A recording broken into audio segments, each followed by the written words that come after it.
Salut tout le monde, aujourd'hui je vous fais le test d'un objectif important, le Sony 85 mm f1.4 GM2.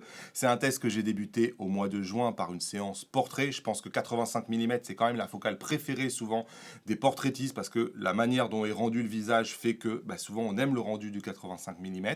1.4 vous permet d'oblitérer le fond et d'avoir une vraie séparation des plans entre votre sujet et l'arrière-plan. Donc voilà, 85 mm 1.4 c'est souvent une optique classique pour faire du portrait et ça marche extrêmement bien. Mais pas que, hein, moi je l'ai aussi amené pendant les vacances, on est capable de faire du souvenir avec. En fait, c'est une optique, à partir du moment où vous voulez photographier des gens, généralement c'est une optique qui marche extrêmement bien et qui est très important dans un line-up d'objectifs. Mais pas que, si vous voulez faire du paysage avec, c'est évidemment possible, et même de l'animalier, comme ici, et le piqué évidemment, on va le voir, c'est du Sony GM est au rendez-vous. Mais pour être 100% honnête, on attendait un 85 mm 1.2 comme chez Canon ou comme chez Nikon. C'est pas le cas ici, on a un 1.4. Peut-être que Sony se garde le loisir de faire un 1.2 plus tard puisqu'on l'a vu qu'ils l'ont fait pour le 50 mm. Mais là, c'est vrai que ce 1.4, forcément, il y a une petite part de déception. De même, Sony nous habitue à répéter miracle sur miracle, objectif après objectif, d'avoir les objectifs les plus compacts et les plus légers du marché. On se demande parfois comment ils font. Ici, c'est pas le cas. C'est-à-dire que ce 85 mm 1.4, si vous le comparez avec le GM d'il y a 8 ans, il fait quasiment la même longueur et il a réduit en diamètre, il a évidemment réduit aussi en poids. Hein. Mais c'est quand même étonnant de voir que le Sigma d'il y a 3 ans, 85 mm 1.4 DGDN, il est plus compact et il est plus léger que ce 85 mm 1.4 GM2. Et ça, je crois que c'est la première fois que ça arrive. Donc forcément, il y a une petite part de déception en le découvrant où on se dit « Ah, il n'est pas aussi compact, il n'est pas aussi léger qu'on l'aurait imaginé ». Et physiquement, tout y est en termes de construction. On a évidemment la bague d'ouverture, une bague qui est cliquable ou non. On a 2 boutons personnalisables, un pour le portrait, un pour le paysage.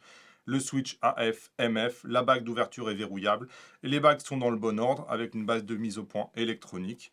Tout y est. Allez, un œil sur la fiche de spec, 11 lamelles, 2 moteurs XD Linear Motor de dernière génération, pas de stabilisation, 14 éléments répartis en 11 groupes, étanche à la poussière et à l'humidité. Vous pouvez mettre des fils d'un diamètre de 77 mm. 642 grammes, c'est moins lourd que les 820 grammes de la première génération, mais c'est un peu plus lourd que les 625 grammes du Sigma. En termes de distance de mise au point et d'agrandissement maximal, il n'y a rien à attendre. Et c'est prix de lancement 2100 €. Quand on regarde la mire, par contre, l'objectif, optiquement, il est tout simplement parfait. C'est probablement pour ça que Sony n'a pas voulu plus de compacité, probablement parce qu'il voulait faire aucun compromis sur la qualité optique. Et là, c'est vrai que, franchement, en termes d'homogénéité ou au centre, on est quand même assez proche de la perfection. En termes d'homogénéité, on progresse un tout petit peu en fermant, mais on est déjà à un très très haut niveau dès la pleine ouverture. Et quand on regarde par rapport à la concurrence, il y a une vraie hiérarchie. Le GM2 est de loin le plus piqué au centre. Ici, on est sur 61 millions de pixels zoomés à 200%. Le Sigma se tient bien, mais clairement, il est vraiment en dessous du GM2. Par contre, le GM1, lui, je dirais pas qu'il est largué, mais il était vraiment moyen. Et sur les bords extrêmes de l'image, on a la même hiérarchie avec un GM2 qui a à la fois le moins de vignettage et le plus de piqué et de loin par rapport aux autres. Le Sigma est pas si mal, mais clairement il y a beaucoup de vignettage et on a vraiment perdu du piqué. Par contre le Sony, lui, on n'a pas beaucoup de détails sur les extrêmes. Après, pour être 100% concret, ces objectifs-là, vous les mettez à 5.6. Vous avez quasiment le même piqué sur les 3 objectifs. Mais je pense que si on achète du 1.4, c'est qu'on va shooter à 1.4. Ici, c'est un test à distance minimale de focus sur les 3 objectifs.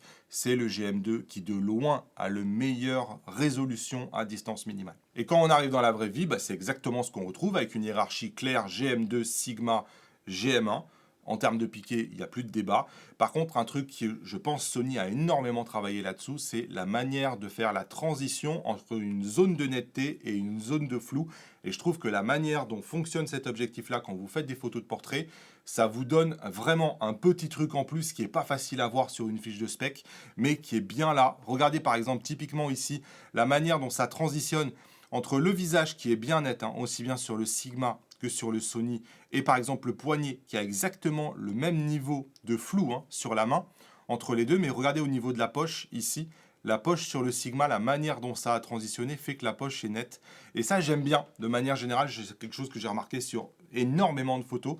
La manière dont est fait cette transition-là, je trouve que sur le Sony, elle est vraiment parfaite. Et elle est meilleure que sur le Sigma ou elle est meilleure que ce que c'était sur le GM1. Autre truc que j'ai remarqué, c'est la précision de la mise au point. C'est vrai que sur le GM2, la précision est toujours parfaite, exactement sur l'œil, à l'endroit que j'ai envie, et pas juste sur le cil ou pas à côté. C'est pas toujours le cas, notamment chez le Sigma où j'ai trouvé que la précision de la mise au point est pas toujours parfaite. Mais il faut être honnête aussi, hein, quand le Sigma, la précision est parfaite, on a un piqué qui est assez proche de celui du GM2, alors que sur le GM1, il n'y a jamais de débat, hein. Mais là, c'est vrai que le GM2 est toujours le meilleur, mais le Sigma est pas si loin. Par contre, il y a un truc que le GM2, je pense, a travaillé. Ils ont travaillé la transition, mais ils ont travaillé aussi la qualité du bokeh. Je trouve que la douceur du bokeh qui sort sur ce GM2 est toujours de loin le bokeh le plus doux de toutes les photos. Et là, regardez, on a l'impression que la plante, elle n'est pas éclairée pareil, et c'est sur le GM2 que, je sais pas, ils arrivent à avoir un traitement hyper doux du bokeh. Autre photo, et on voit exactement la même chose en haut à gauche sur le bokeh. Regardez, on a l'impression qu'il n'est pas éclairé pareil, avec le bokeh le plus doux sur le GM2, ce qui, je trouve, met en valeur le visage. Et on pourrait regarder la boucle, on a la même chose. Je trouve que sur la boucle, on a des reflets qui sont plus doux. Ici, sur le GM1, ce qu'on voit surtout, c'est des aberrations chromatiques. Et c'est d'ailleurs ce qu'on retrouve sur cette photo-là, c'est-à-dire que ici, sur cette photo-là, sur les spots, on voit le niveau d'aberration chromatique. Et clairement, là aussi, on a une hiérarchie avec le GM1 qui avait le plus haut niveau d'aberration chromatique, le Sigma qui est un peu entre les deux, et ce GM2 qui a le moins d'aberration chromatique. Une dernière photo comparative GM2 vs GM1. Regardez au niveau du bokeh, on a gagné en douceur, et évidemment, je vais vous le zoomer encore un peu plus, parce que sur YouTube, on a besoin de zoomer, mais le step entre les deux est monstrueux. Maintenant, il y a un domaine sur lequel le Sigma, de toute façon, ne peut pas rivaliser, c'est l'autofocus, puisque les Sigma vont être limités à 15 images par seconde par Sony, tandis que Sony se garde le privilège de pouvoir monter jusqu'à 120 images par seconde. Et là, avec les deux moteurs XD, voilà, il n'y a pas de débat, franchement, jusqu'à la dernière photo, il n'y a pas une seule photo loupée. Donc, c'est vrai qu'en termes d'autofocus, vous savez que ça va être super précis, ça va être super rapide. Et là, sur cette scène avec le faucon qui arrive à fond, c'est clair que voilà, on profite d'un super bokeh, super piqué, super autofocus. Et c'est évidemment un objectif que vous allez pouvoir aussi utiliser en vidéo, parce que Sony se garde des avantages en vidéo par rapport aux autres objectifs. Donc, il va utiliser la compensation du focus brushing. Il va aussi être plus optimal en stabilisation électronique, puisque vous n'avez pas de stabilisation dans aucun de ces objectifs-là. La stabilisation électronique va être importante. Et puis, Sony se garde le privilège d'avoir la mise au point linéaire. Donc, vous allez pouvoir répéter une mise au point là où tous les autres objectifs vont être non linéaires. Et comme vous le voyez ici, hein, on a un autofocus qui, en vidéo aussi, même à 120 images par seconde, va fonctionner nickel. Et c'est le Sony GM2 qui a le moins de focus breathing. On voit que c'est celui qui en a le plus, c'est le Sigma en bas, hein. Donc c'est vrai que même en termes de focus breathing, vous êtes quasiment parfait. Et sur le terrain, ça se voit. Regardez la vitesse de focus ici. Le GM2 est de loin le plus rapide. Le GM1 est de loin le plus lent, 7 fois plus lent que le GM2. Le Sigma est un peu entre les deux. Et on voit ici le focus breathing, hein. Repassez-vous cette séquence-là parce que sur le focus breathing, il n'y a rien qui bouge sur le GM2.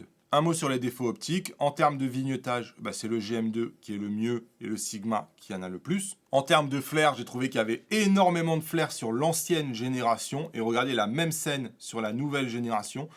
On a juste le soleil en étoile en fait qui apparaît, puisque ici je suis à f16.